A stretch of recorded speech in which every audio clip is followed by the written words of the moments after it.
अंधेरे में गूंजती चीखें। भाग 1। हवेली की ओर एक यात्रा।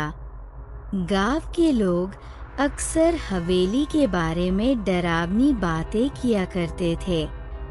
यह हवेली अब खाली और वीरान पड़ी थी, लेकिन कभी यहाँ समृद्धि थी। कहते थे कि हवेली की दीवारें गूंजती थीं और उसकी खिड़कियों से अजीब आवाजें आती थीं। लेकिन एक शाम जब 4 दोस्तों ने आपस में तय किया कि वे इन कहानियों का खंडन करेंगे, तो उन्हें नहीं पता था कि वे किस खौफनाक सत्य से सामना करने जा रहे थे।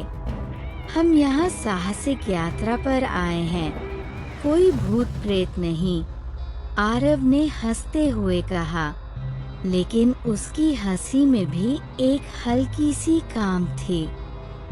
तुम सोच भी नहीं सकते कि हम किस खौफनाक जगह पर जाने जा रहे हैं, काव्या ने चिंतित होते हुए कहा। और राहुल ने एक दूसरे को देखा, जैसे वे दोनों एक अनकहे डर को महसूस कर रहे हों। हवेली के रास्ते पर चलने के साथ ही अंधेरा गहरा हो रहा था और हवा में एक ठंडक घुल रही थी। ये रास्ता तो जैसे खत्म ही नहीं हो रहा, काव्या ने बुदबुदाते हुए कहा। क्या तुम सबको नहीं लगता कि ये जगह अलग है? आरव ने चिढ़ाते हुए कहा। क्या तुम सब अब डरने लगे हो? देखो, कुछ नहीं होगा। लेकिन हवेली के पास पहुँचे तो सारा माहौल बदल गया। हवेली के खौफनाक खंडहर सामने थे और जैसे जैसे वे और करीब पहुँचे, हवेली से घिरते अंधेरे की एक सर्द परछाई उनके मन में डर और शंका का कारण बन गई। दरवाजे पर घुंघरू की आवाज सुनाई दी, जैसे हवेली खुद उनका स्वागत करने के लिए तैयार हो। यहाँ पर कुछ तो खौफनाक है, ने डरते हुए कहा। लेकिन फिर भी वे अंदर गए। भाग 2। हवेली में पहला कदम। जब वे हवेली के भीतर पहुँचे, तो जैसे उन्होंने अपनी आत्माओं को किसी भारी और घनी खामोशी में डुबो दिया था। हवेली में एक ठंडी हवा थी और दीवारों पर लटकते पुराने पर्दे हल्के हल्के हिल रहे थे। कमरे के भीतर एक अजीब सा सुगंध फैली हुई थी, जैसे मुरझाए फूलों की गंध। यहाँ का माहौल बहुत गमगीन है, काव्या ने गहरी सांस ली। क्या ये जगह सच में हमसे बात करना चाहती है? लेकिन आरव ने नकारते हुए कहा, ये सब पुरानी बातें हैं, कोई शैतान यहाँ नहीं है, हमें बस आगे बढ़ना चाहिए। जैसे जैसे वे हवेली के भीतर आगे बढ़े, चीजें और भी खौफनाक होती गई। दीवारों पर खून के छींटे और दरवाजों पर अजीब निशान थे। एक कमरे में, जहाँ पहले शाही दरबार हुआ करता था, एक भूतिया छाया उन्हें घेरने लगी। फिर एक गहरी खामोशी और अचानक से कमरे के अंदर से गूंजने वाली चिरपिंग आवाज सुनाई दी, जैसे दीवारें खुद बड़बड़ा रही हों। ये क्या था? राहुल की आवाज कांपते हुए निकली। उनके होंठ भी कांप रहे थे, लेकिन उसने खुद को संभालते हुए कहा, हमें इस सब को समझना होगा और जल्द से जल्द निकलना होगा। लेकिन बाहर निकलने का कोई रास्ता नहीं था। हवेली के दरवाजे अचानक बंद हो गए थे और अब वे जैसे फंसे हुए थे। हवा की गंध और भी अजीब होती जा रही थी। चारों दोस्त डर से बेहाल हो रहे थे, लेकिन एक दूसरे का साहस बढ़ाने के लिए उन्होंने एक दूसरे का हाथ पकड़ा। भाग 3। हवेली के खौफनाक सच का पर्दाफाश।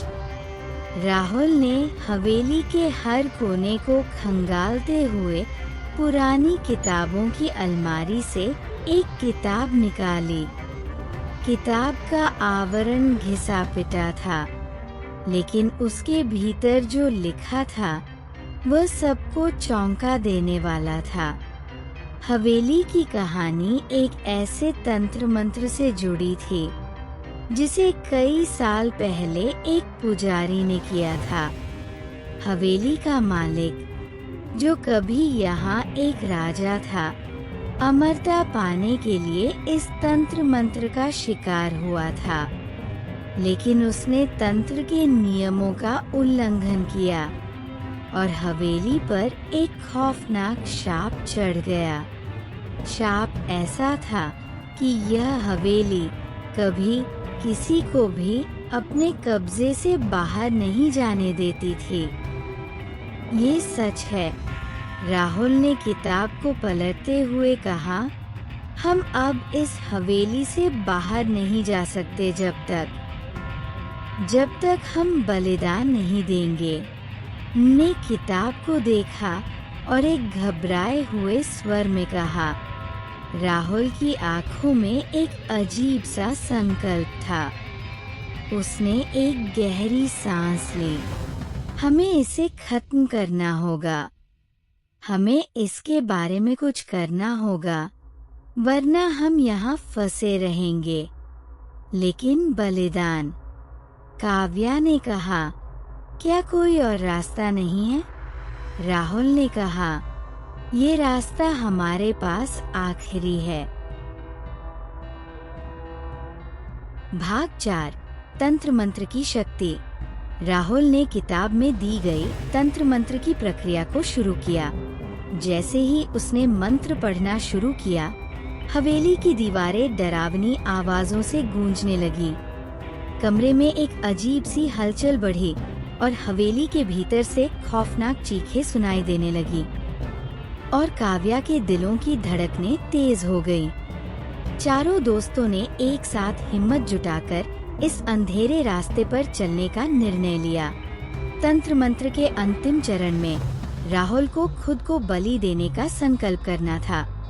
उसने एक आखिरी बार दोस्तों को देखा और कहा, मैं जानता हूँ कि मुझे क्या करना होगा। हवेली की दीवारों से अब खून बहने लगा और कमरे के अंदर एक तीव्र हलचल पैदा हो गई। दीवारों पर बनी तंत्र मंत्र की आकृतियाँ अब जीवित लग रही थी। हवेली में हर कोने से एक चीख गूंज रही थी, जैसे हवेली का हर हिस्सा दर्द से कराह रहा हो। राहुल, रुको, ने चीखते हुए कहा, लेकिन राहुल ने आखिरी मंत्र उच्चारित किया। सभी ने अपनी आंखें बंद कर ली और फिर हवेली में गहरी खामोशी छा गई। हवेली का अंधेरा धीरे धीरे छटने लगा और चारों दोस्तों को महसूस हुआ कि अब हवेली का शाप टूट चुका था। भाग 5। हवेली की सच्चाई का खुलासा। हवेली के भीतर की शांति अब एक खौफनाक खालीपन में बदल चुकी थी।